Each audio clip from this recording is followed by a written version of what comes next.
Hi, and welcome back to another episode of Financially Forever After. We are your hosts, Lindsey and Brett, the moneymaker, Schunkweiler. Here to offer you some relationship tips, feedback, ideas, trending things.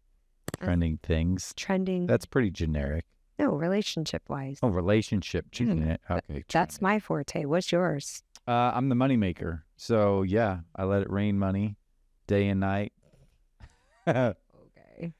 Financial tips, tricks, teach all the new things that's going on with the markets or what to do, what not to do, how to make sure your money lasts. How do we as long as you for do. the new year with We'll new get year past that, goals? but yeah. Well, yeah, but establishing things. You know, it's great. Your son finally he's 16. Oh, yeah. He What was told his me the other epiphany? day, he had like an epiphany, and he's like, I realized that I'm wasting my time, doing video games or scrolling and being on apps. I could be a millionaire by the time I'm 20 if I start investing my money now. I'm like, wow. It's kind of like we've been doing this podcast for a year and your dad's a financial advisor, but don't listen to us. You had to have an epiphany on your own from some old guy on YouTube. But hey, whatever. Got the job done.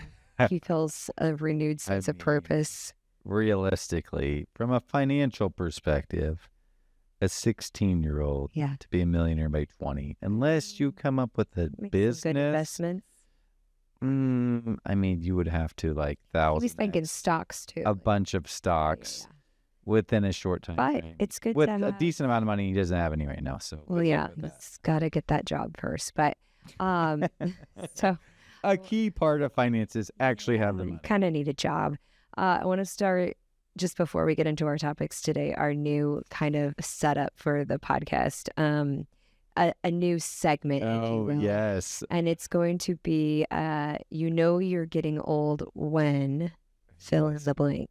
So my first You could do one the first one? is, you're getting old when your Friday nights used to be going out or hanging out with friends, going to the bars back in the day, college, but you're getting old when your Friday nights now consist of being chaperones at a middle school. At a dance. middle school dance. And you know what? You asked me if I want to do it, and I'm like, I kind of want to see what these middle schoolers Yeah. are doing. I'm gonna see what Interesting awkward time. things they're Oh yeah, doing. they're so awkward. And that is what consumed us I really felt like this it was past Friday night. being like at a zoo and watching animals do unique things, and you're like, what are these creatures doing? Like, it makes no sense. And that's how I felt it was with the middle schoolers. It's, what are you doing?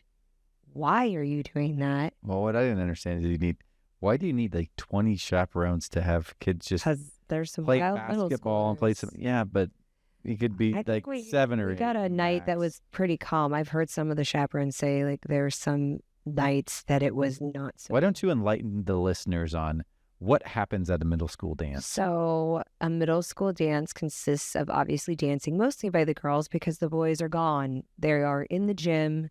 They are, well, at least at our kids' school, they are playing basketball. They're playing knockout. What else did they have set up? They had pickleball set up. They had poker tables set up. Actual poker Actual chips, no poker. money, obviously. No money, Exchange. but they played volleyball. I mean, they had lots of activities set up. So it's a lot of sweaty, prepubescent Free children. middle school that all need to shower when they get out. Yeah, there's a couple times some were dancing, and I was like, should I be that mom? It's like, keep Jesus in between. And I'm you. like, no, I didn't do it's perfectly fine. Yeah. So what is your, when you're getting old when? Well, for those that are watching on YouTube, you're getting old when you play old man basketball and break a finger. Yep, broke my pinky finger. Is what it is. Yeah, It's fine. that's a nice look you have there. Yeah. And your finger actually looks so bad. I can't believe you went so long with it broken. I didn't even know it was broken until like 2.5 weeks later. And I'm like, it doesn't, I'll just go on the other one. Like, it doesn't been past like halfway. Yeah, there. that's a problem. And it still kind of hurts. I had already played basketball the next week. I know. I feel like this is On our trip, I played dodgeball. Yeah. I'm like, yeah, he told me it's broke, but it's fine. I'm not going to get it fixed between now and time I can get back. So dodgeball tournament. But what happened What happened in the dodgeball tournament? You were the champion. You Not beat, like a not 17-year-old. I was like my team was a champ, and by the way, I was the last one standing And you and beat, beat the one-on-one, beat the last 17-year-old. guy. Yeah, he's the chump. He was like, I yeah. was the champ. What's up now? 42-year-old took you down. You know, your finger reminds me of me and my hip because I have to get a total hip replacement, You know you're getting old when right? I was like, this cannot be happening to me. But I'm like you. I'm like, it's fine. Every month something else is going wrong because of it. But I'm like, oh no. and then I'm just gonna keep putting it off. Well, and I also I'll teach be all fitness right. classes. I heard this other part because it's compensating. But it's They're all all good. it's I'm like just gonna all- keep going. So there you go. You're getting old when we'll keep this going into some future episodes. Yeah, we'll see. We'll see. I mean, we could probably I'm sure go there's for a while. plenty. I'm sure there's plenty. You know what? For you listeners out there, let's hear how you're getting old. Yeah. It could be something funny, obviously. Yeah. You know you're getting old when, and then tell us Feel how old you when. feel you're getting old, Mm-hmm. and then we will share your name on one of the next couple episodes Yeah. that we do. Or to spin it, like you said you would never do this or be like your parents. And then what are you doing that is just like your It's just parents like your parents. now that you're their age, So we would love to hear about it. Where can they write those comments or You go to our YouTube page, right? Or is it website? You go to the go to website. the website? You can go to the YouTube page. But Yep. what's our website? Financially, the number 4. Looks weird with my finger. Financially 4. I have another hand. everafter.com. Well, we're doing the speaker. We're doing our headphones again today because we hear better It's on that. better to hear. And this cord kind of pulls on me, so I'm going to hold it back. But financially 4, the number 4, everafter.com. Ask a question, leave a comment. You can also, if you got a financial question that you want to ask me or one of my advisors, you can ask for a 15-minute consultation that way, and we'll see if we can help you out. Yeah. And then you can also, you can go on our social media pages. We have a lot of them. We have TikTok, we have Instagram, we have YouTube. You can even comment on our Apple and our Spotify accounts as well, but or direct message us. Again, we'd love to hear from you if you have questions regarding finances or maybe some relationship stuff.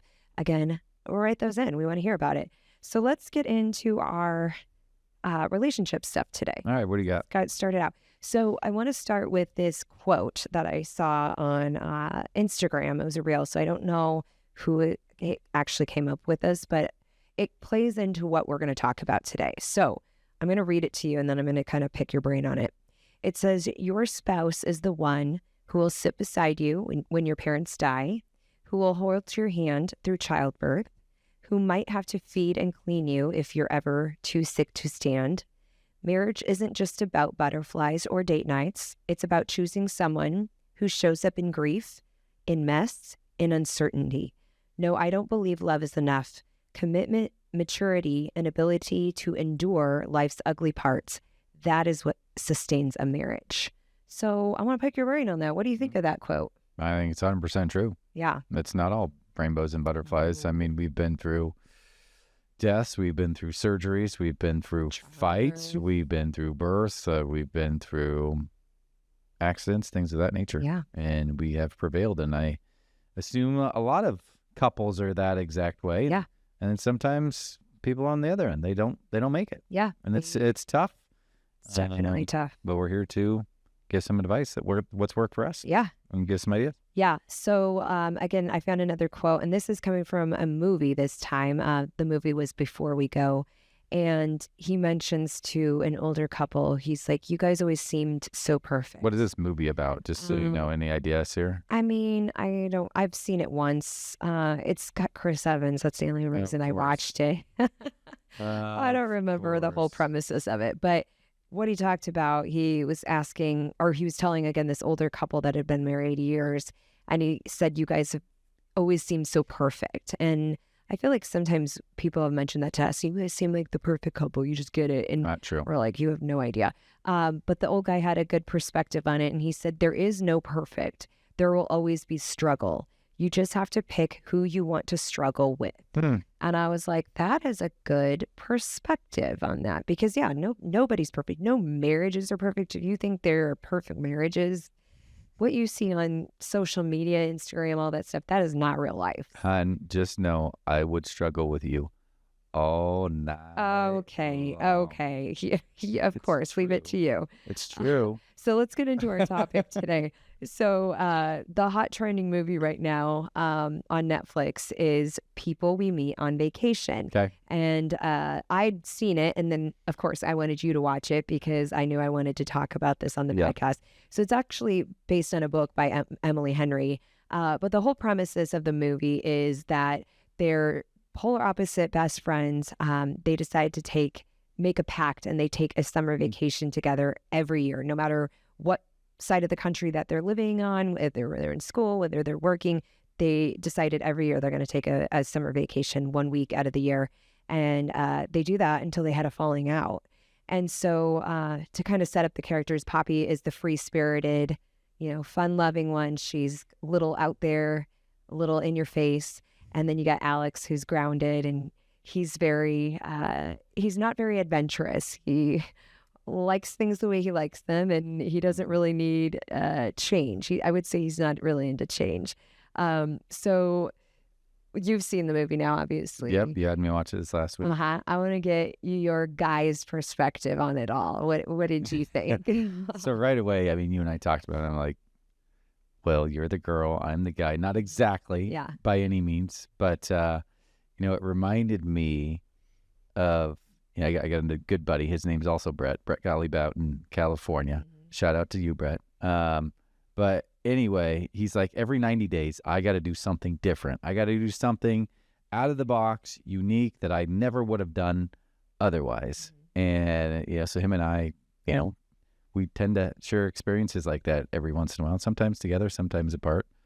And he's like, hey, if you have 4 new experiences a year and you multiply that out by many, many years, you're going to have way more experiences that you never would have thought possible. Yeah. And, when we seen the old course, when we went golfing, we were in Scotland one time, we just out of the blue decided that we're going to go, and got up at the butt crack of dawn and waited in line for like 7 hours, 8 hours to get on the old course. And that's pretty cool. But as far as relationships, I think that's awesome too. And I think that's a way that you can actually apply it to relationship. It was like, what can we do this quarter? What can we do this year to be out of, maybe I don't say out of our comfort zone, but to go above and beyond something that we would, out of the ordinary routine would be better. Yep. Very well put. And it's just awesome. Like, I thought that movie was pretty cool to go somewhere else, do something different, share a unique experience with each other in a different part of the country, or just not your hometown. Yeah. I'd say that. And spending that time together with that person that you do love. Well, and I think they were like the yin to the yangs of each other. She pushed him to do things that he probably would never do. And then he kind of sometimes brought her back to reality. And again, I think you're right. I'm not quite as extreme as she is, but I'm more of the dreamer. I'm more of the free-spirited, whereas you're practical. You're the analytical guy. And so I'm like, but that doesn't make sense. Let's go on a vacation a week. And you're like, well, we have to pay for this, so that doesn't work. And I have appointments and the kids have school. Exactly. Yeah. So I just, relating it back to the quotes, though, that I talked about is, the premise of the movie, though, that I really enjoyed was that they were friends first. They had this emotional bond really before they even made it into a love match. They've had this connection with each other, and he was there. He chose her to go over, I think he was going to go to Iceland or somewhere over, a nice vacation, but she was sick. So he ended up flying in to take care of her for the week. And it goes back to the, nothing's perfect, and there's going to be struggles in life, and he chose to struggle with her that week and take care of her and make sure she was okay. And that's really what marriage is. It's being there for that person, the person that you're choosing, and being there through the ups and downs, the goods, the bad, the uglies, all the in-betweens. Just to wrap it up, because again, I like this movie. Of course, you were like, it's a chick, like it was a chick and very predictable, but it's good. It was good. It had a good message. Heartwarming. Like, you want it to end happy, it does, and you leave feeling happy and good about it. So, but I want to end with Poppy's quote that I really enjoyed this quote. And I think this applies to marriage, and I think it applies to you specifically in my regards. And I hope people that are out there that are in relationship, maybe considering marriage, this applies for you too, because it definitely is important for you to withstand hopefully your long marriage and your long lives. But she said, when I'm sad or sick, you're all I want. And when I'm happy, you make me so much happier. You're not a vacation to me, Alex. You're home. So I'll leave you with that. Find that person that is home to you. And I feel like no matter where we travel, what we do, you're my person. You're my home. You're my lobster. You're my home bae too. Oh, thank you. Love you. So yeah, go out there and find that person that you just feel at home with. You can be your crazy, self and let all your walls down. And that person loves you for you no matter what. So what do you got today for finance? Okay, so not as fun as that. I know, right? Yeah, I mean, that's hard to follow up. So we're going to talk about timing the stock market and how people try to time the stock market, but they struggle. Oh, because they don't know stuff like you do because you're a financial advisor, or just because it's hard to do? Well, I mean, the thing is, almost everybody thinks that, like, oh, I can time the market. Like, all right, well, the market's high. I'm going to sell out now. And the market is in low, and I'm going to buy. But the thing is it's exponentially hard to do, because you don't have to be right once. You have to be right twice. So here's what we mean by that is, when the market's high, and it's kind of like the contrarian approach. So, I think it's Warren that had this quote or something close to this is, you want to be fearful when everybody else is greedy, and be greedy when everybody else is fearful. And what that means is, when the market is at its absolute bottom and it's like, oh my gosh, the sky is falling, things are bad, what do I do next? That is the point in time that it's probably at its lows or close to the market's lows. And then when it's high and it's elated and nothing can go wrong, and any stock you choose is up, up, up, that's the point in time you're like, I should probably lock in some gains. However, it's not that easy, right? Because, we never know when the top is. We never know when the bottom is. So I want to ask you, Linz, have you ever had, in regards to, let's just say a money decision that you have made, or we have made together, that was a not rational decision in regards to money? And what would that be? I think we know a couple of these. Well, how much time do we have to go over A little bit of time here. I would say our very first completely stupid purchase was, we got sold a timeshare. We went on vacation with some friends before we even got married. And I don't even know how. Oh, they offered like an excursion. So we were like, yeah, we'll go listen to this meeting and get a free snorkeling. Absolutely. We were poor college kids at the time. Sound great.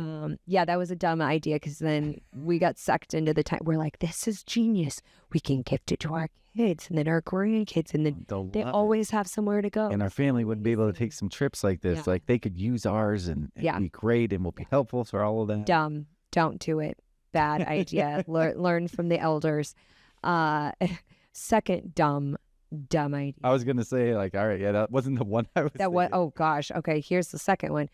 So when we did get married, they always had like bridal fairs and things like that, and they had someone selling stainless steel pots and pans, and they're like, it's amazing. You don't need oil. It's so much healthier for you. Blah blah blah blah blah.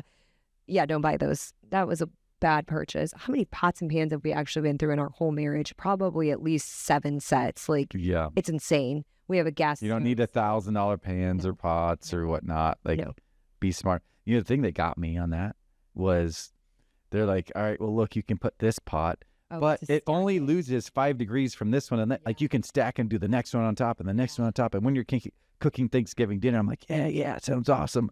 I love the cool gadgets. I love the stuff. Let's make it happen. And we got them. And then, later on, I'm like, dinner. We don't do Thanksgiving. Well, it was the parents that would do it, and we would bring a side, just like pretty normal, because you're early on in marriage. So you typically go to parents. What were we thinking? Wait lists. We weren't thinking. It's just like China. My mom did convince us, and I'm glad, don't register for China. You're never going to use them. And I don't know if those there might be a couple out there that still do it, but we did. Your mom used to do it for every holiday, and then we'd spend so much time in the kitchen washing them afterward. We finally convinced her to do paper plates, and it saved so much time. So so much time. We never did that. Yeah. So there you go. There's our stupid decisions. Yes. So yes, sometimes people make irrational decisions, but let's go back to market. So thinking back to 2008, right? I mean, banks were failing.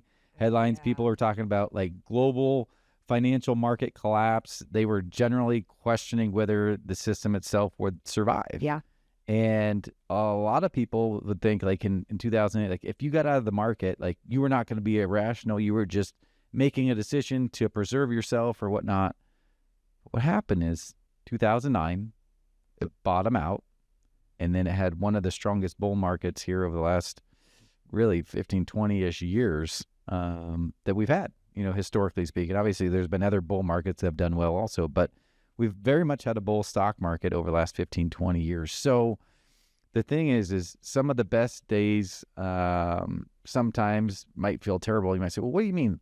A lot of times that, after a quick downturn, there'll be a couple days that it shoots right back up. You're like, oh gosh, I'm glad that's why I stayed in the market. Then it'll shoot back down again, go back up. So it's like a fast emotional whiplash that is going on. So one of the things that you want to make sure that you do, you say, all right, well, how do I counterbalance that? Like, should I really market time? Should I not try to market time? And I would say the overall takeaway from this is we don't know when the stock market's going to go up. We don't know when the stock market's going to go down. Nobody announces, today that tomorrow, oh my gosh, all right, our current president's going to come out and say tariffs are going to go up or tariffs are going to go down, and that's going to cause the market to go one way or the other. Or when a war is going to happen, or when COVID's going to happen, or when some other new random thing is going to pop up there.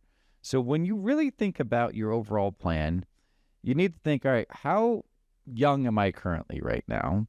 I know at some point in time we talked about the rule of 100. Do you remember the rule of 100 at all? Oh gosh, you're going back. We're there. dating back a while, Yeah. a podcast time and time ago. Mm-hmm. Do you remember it? Nope. Okay. All right. So for all those who don't remember it or didn't listen. I have the memory of a goldfish. I literally will. Ted Lasso.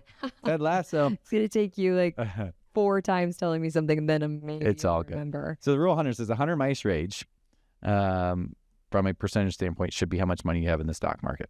Now, it's just a base guideline. Everybody's different. But if you say, hey, I am 40 years young, we'll say, then you roughly want to have about 40% of your overall portfolio safe and then 60% in the market. As you become 65, you want to have about 65% of it safe, 35% in the market. Now, that's just a base guideline. Once again, everybody's a little bit different there.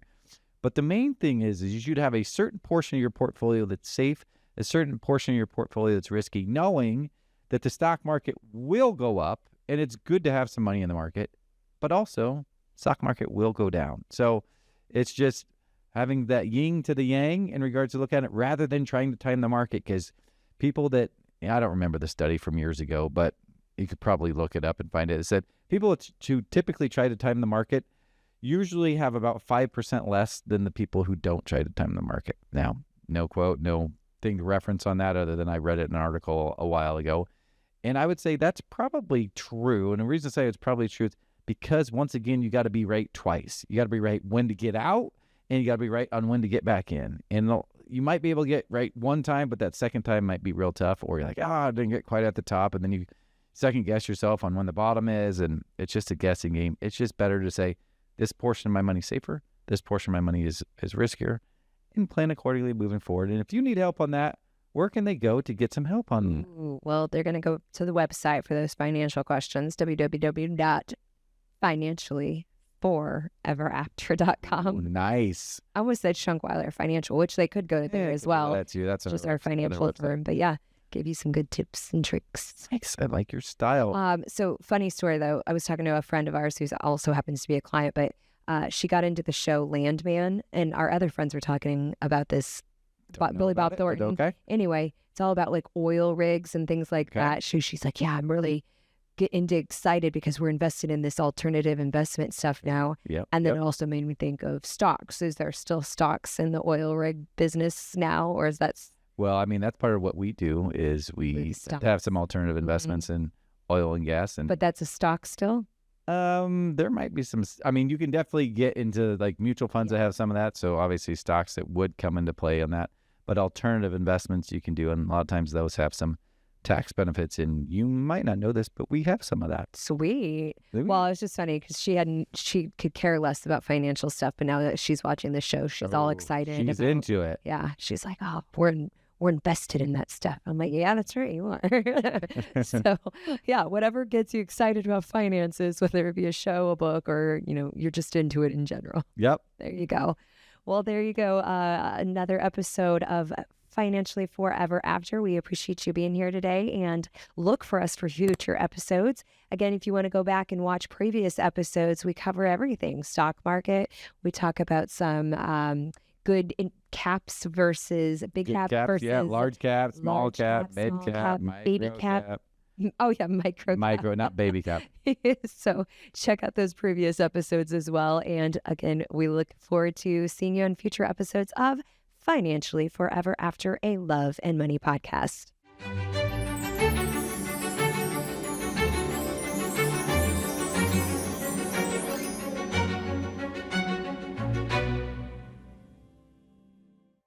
Securities offered through Great Point Capital, LLC, member SIPC.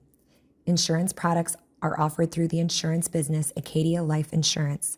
Schunkweiler Financial is an investment advisory practice that offers products and services through AE Wealth Management, LLC, acronym AEWM, a registered investment advisor. AEWM does not offer insurance products.